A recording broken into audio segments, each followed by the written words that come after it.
जय हिंद। आज की क्लास में हम लोग पढ़ेंगे बिहार सामान्य परिचय के अंतर्गत वो सहयोग आंदोलन और बिहार यानी बिहार में वो सहयोग आंदोलन से जुड़े प्रमुख घटनाओं से संबंधित नेता और कार्य क्षेत्र के बारे में हम लोग पढ़ेंगे। तो हम लोग आते हैं पहले वो सहयोग आंदोलन कब और कैसे प्रारंभ होती है देश में, पहले हम लोग देख लेते हैं।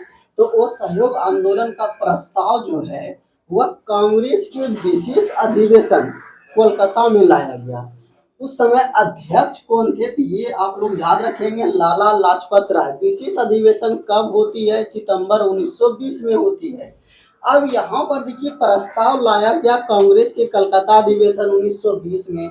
अब इसको स्वीकृति कब मिलती है तो नागपुर अधिवेशन। अध्यक्ष कौन उस समय रहते हैं? विजय राघवन चौधरी। यानी कि सितंबर में प्रस्ताव लाया और दिसंबर जो अधिवेशन होता है वार्षिक अधिवेशन, इसमें उसको स्वीकृति मिल गई वो सहयोग आंदोलन को। अब देखेंगे कि वो सहयोग आंदोलन का क्या रहा होगा। तो देखते हैं वो सहयोग आंदोलन का मुख्य कारण जो था वह जालियांवाला बाग हत्याकांड था और मॉन्टेग्यू चेम्सफोर्ड सुधार द्वारा द्वैत शासन प्रणाली को लागू किया जाना। ये दो कारण थे वो सहयोग आंदोलन के मुख्य रूप से। अब हम लोग आ जाते हैं बिहार में वो सहयोग आंदोलन से जुड़े प्रमुख घटना क्या क्या होती है। तो शाहबाद जिले जिसमें कि पहले कैमूर, रोहतास, बक्सर, भोजपुर आते थे, में नशाबंदी आंदोलन चलाया गया। वो सहयोग आंदोलन के रूप में बिहार में क्या होती है, शाहबाद जिले में नशाबंदी आंदोलन प्रारंभ होती है। कब होती है आप लोग बोलेंगे 1920 में। उसके बाद और कौन सी घटना घटती है तो राजेंद्र प्रसाद ने वकालत का पेशा छोड़ दिया, यानी वकालत की नौकरी छोड़ दी। उसके भाई राजेंद्र प्रसाद के भाई राय साहब महेंद्र प्रसाद ने राय साहब की उपाधि लौटा दी और मजिस्ट्रेट के पद से इस्तीफा दे दिया। तो यहाँ से राजेंद्र प्रसाद और उसके भाई ने, राजेंद्र प्रसाद ने जहाँ वकालत का पेशा छोड़ दिया, वकालत की नौकरी छोड़ दी, वहीं उसके भाई ने राय साहब की उपाधि को लौटा दी और मजिस्ट्रेट के पद से क्या कर देते हैं, इस्तीफा कर देते हैं।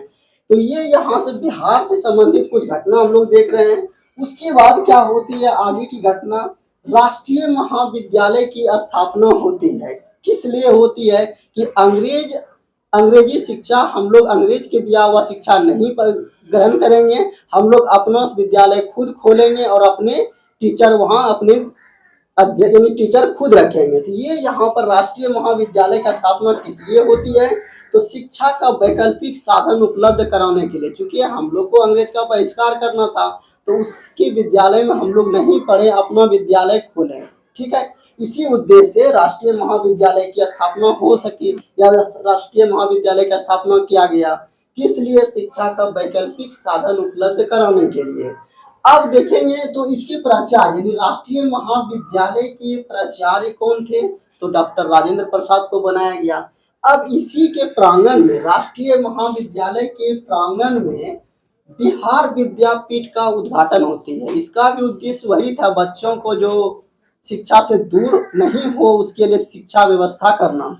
उसके बाद हम लोग देखेंगे बिहार विद्यापीठ का उद्घाटन जो होते हैं किसके द्वारा होते हैं, गांधी जी के द्वारा होते हैं। ये क्वेश्चन 68वीं बीपीएससी में पूछा गया है। विद्यापीठ का उद्घाटन किसके द्वारा होती है तो गांधी जी के द्वारा। कब होती है? 6 फरवरी 1921 को होती है।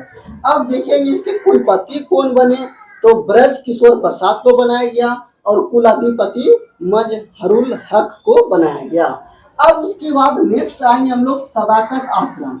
सदाकत आश्रम की स्थापना मजहरुल हक के द्वारा की जाती है। कहाँ की जाती है? दीघा। भूमि इसके लिए कौन दान करते हैं? खैरू मीना। ये क्वेश्चन आप लोग ध्यान रखेंगे। सदाकत आश्रम की स्थापना मजहरुल हक के द्वारा किया जाता है। कहाँ? दीघा पटना में किया जाता है, पटना में दीघा के पास। इसके लिए सदाकत आश्रम बनाने के लिए भूमि दान किसने करते हैं तो खैरू मियाँ ने करते हैं। उसके बाद इस सदाकत आश्रम से दी मदरलैंड नामक अखबार का प्रकाशन होता है।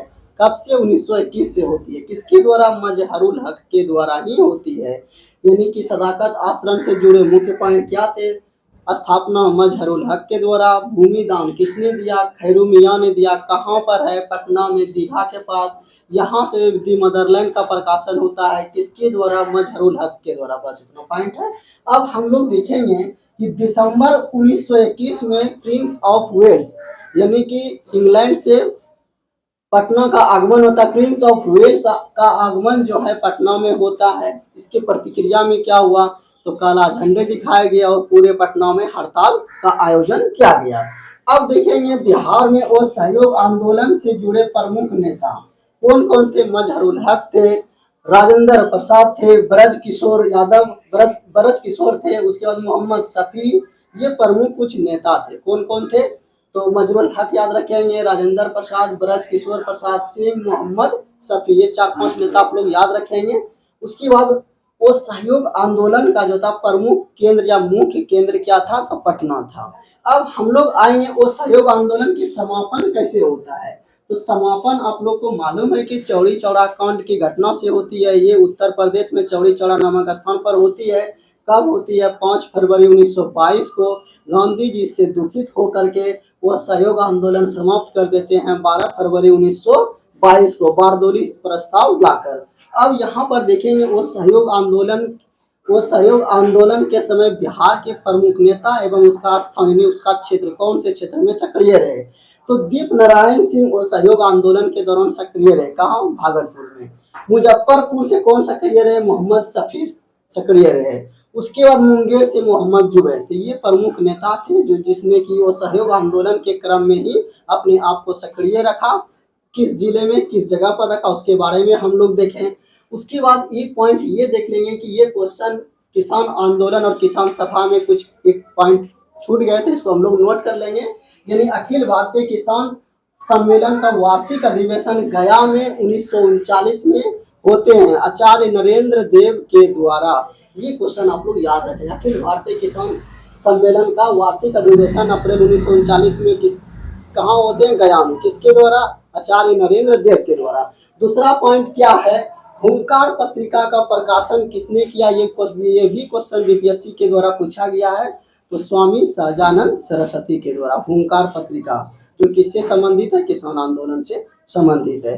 तो आज की क्लास में हम लोगों ने वो सहयोग आंदोलन और बिहार के बारे में देखा। बिहार में से संबंधित कौन कौन से प्रमुख घटना थे इसके बारे में हम लोग देखें। एक बार हम लोग रिकॉल कर लेते हैं ताकि हम लोग को अच्छे से याद हो जाए। तो हम लोग आएंगे वो सहयोग आंदोलन का प्रारंभ जो होता है कांग्रेस के विशेष अधिवेशन कोलकाता में होते हैं। कब होते हैं? 1920 में। अध्यक्ष कौन रहते हैं? लाला लाजपत राय। फिर वार्षिक अधिवेशन जो होती है उसमें स्वीकृति मिलती है। उस समय अध्यक्ष कौन रहते हैं? तो अध्यक्ष विजय राघवन चौधरी रहते हैं। अब किस कारण से वो सहयोग आंदोलन की प्रारंभ होते हैं? तो जालियांवाला बाग हत्याकांड और मॉन्टेग्यू चेम्सफोर्ड सुधार के द्वारा द्वैध शासन प्रारंभ किया जाना। यही 2 कारण मुख्य रूप से थे जिसके कारण वो सहयोग आंदोलन प्रारंभ किया गया था। अब बिहार में वो सहयोग आंदोलन से संबंधित प्रमुख घटना के बारे में देख लेंगे। पहली घटना क्या होती है? शाहबाद में नशाबंदी आंदोलन चलाए जाते हैं। शाहबाद में पहले कैमूर, रोहतास, बक्सर और भोजपुर जिले के सम्मिलित रूप को शाहबाद जिला बोला जाता था। राजेंद्र प्रसाद ने वकालत की नौकरी छोड़ दी। ये क्वेश्चन पूछा जाता है कि राजेंद्र प्रसाद ने वकालत की नौकरी कब छोड़ दी, यानी किस आंदोलन में? सहयोग आंदोलन में या और कोई आंदोलन में? तो आप लोग ये पॉइंट भी आप लोग याद रखेंगे। राजेंद्र प्रसाद के भाई ने राय साहब की उपाधि लौटा दी और मजिस्ट्रेट के पद से इस्तीफा दे दिया। राष्ट्रीय महाविद्यालय की स्थापना होती है किस लिए? वैकल्पिक शिक्षा प्रदान करने के लिए, क्योंकि अंग्रेजी शिक्षा का हम लोग बहिष्कार कर रहे थे, इसीलिए वैकल्पिक शिक्षा प्रदान करने के लिए। यानी कि छात्र जो है शिक्षा से दूर नहीं हो या छात्र शिक्षा से वंचित नहीं हो, इसके लिए हम लोग यानी कि इसके लिए सभी बड़े नेता ने मिलकर राष्ट्रीय महाविद्यालय की स्थापना करते हैं वैकल्पिक शिक्षा के रूप में। इसके प्राचार्य डॉक्टर राजेंद्र प्रसाद को बनाया जाता है। उसके बाद इसी के प्रांगण में राष्ट्रीय महाविद्यालय के प्रांगण में ही बिहार विद्यापीठ की स्थापना होती है, जिसका उद्घाटन महात्मा गांधी के द्वारा 6 फरवरी 1921 को किया जाता है। इसके कुलपति ब्रज मजहरुल हक को बनाया जाता है। अब देखेंगे सदाकत आश्रम। इसी के क्रम में सदाकत आश्रम की स्थापना होती है किसके द्वारा? मजहरुल हक के द्वारा। कहाँ? दीघा, पटना में। भूमि कौन दान दिया? खैरू मियाँ ने दान दिया। यहाँ से क्या होती है? दी मदरलैंड नामक समाचार पत्र का प्रकाशन होती है किसके द्वारा? तो मजहरुल हक के द्वारा। कब से? 1921 से। अब दिसंबर 1921 में युवराज प्रिंस ऑफ वेल्स का पटना आगमन होते हैं। प्रतिक्रिया क्या होती है? पटना में निकाला झंडा दिखाया जाता है और पूरे पटना में हड़ताल का आयोजन की जाती है। अब देखेंगे बिहार में वो सहयोग आंदोलन से जुड़े कुछ प्रमुख नेता, एक दो याद रखेंगे, मजहरूल हक, राजेंद्र प्रसाद, ब्रजकिशोर प्रसाद सिंह, मोहम्मद शफी। अब लिखेंगे वो सहयोग आंदोलन का प्रमुख यानी मुख्य केंद्र कौन सा रहा? तो पटना रहा, ये आप लोग ध्यान रखेंगे। अब समापन कैसे होती है? तो चौरी चौरा घटना से। कहाँ? उत्तर प्रदेश में। कब होती है? 5 फरवरी 1922 को होती है। और वो सहयोग आंदोलन महात्मा गांधी ने इससे दुखी होकर के वो सहयोग आंदोलन बारदोली सत्याग्रह ला करके समाप्त कर दिया। और अब यहाँ पर देखेंगे वो सहयोग आंदोलन एवं उससे प्रमुख नेता, वो सहयोग आंदोलन से जुड़े प्रमुख नेता एवं उसका क्षेत्र, कौन से क्षेत्र में वो नेता सक्रिय रहे? तो यहाँ पर देखेंगे दीप नारायण का संबंध है किससे?